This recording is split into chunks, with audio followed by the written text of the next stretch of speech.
Ai hou tōna rongo I runga I te whakaaturanga X Factor.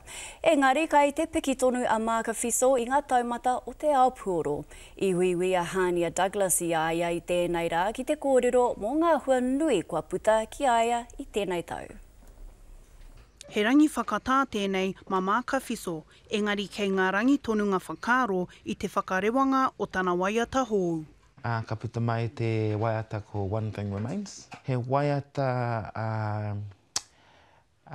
mo te tāngata I roto I ngā heke. Kia kotahi anō te mea hei whakapiki I a koe, hei whakakaha I a koe, I roto I ēnā wā paurira wai. I tūtaki te motu ki aia I runga I te pauaka whakaata. I te tau 2013, ara ka uru au I roto I te whakaaturanga o X Factor. I aku nei whakaaro, I ahua toa au, I roto I ēnā whakataetai. Nō nā tata nei, ka toa I aia te tohu kai waiata tāne o te tau I te pōtuku taonga Puoro Māori. Heka, o horere tonu au I te whiwhinga wena o ngā taonga. Mōku nei whakaaro, kei a rob te taonga.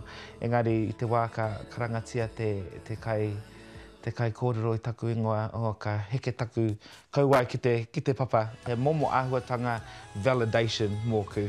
Ko tana mahi I nāia nei, he aro whakamua. He wā hei hoki atu ki te studio me ki whakaripune tie ngā waiata hau, tito ai ngā waiata hau, me tito I te kōpai nui, ara ko te album me ki I te EP me ki.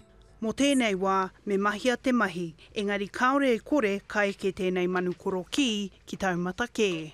Hania Douglas, Te Karere.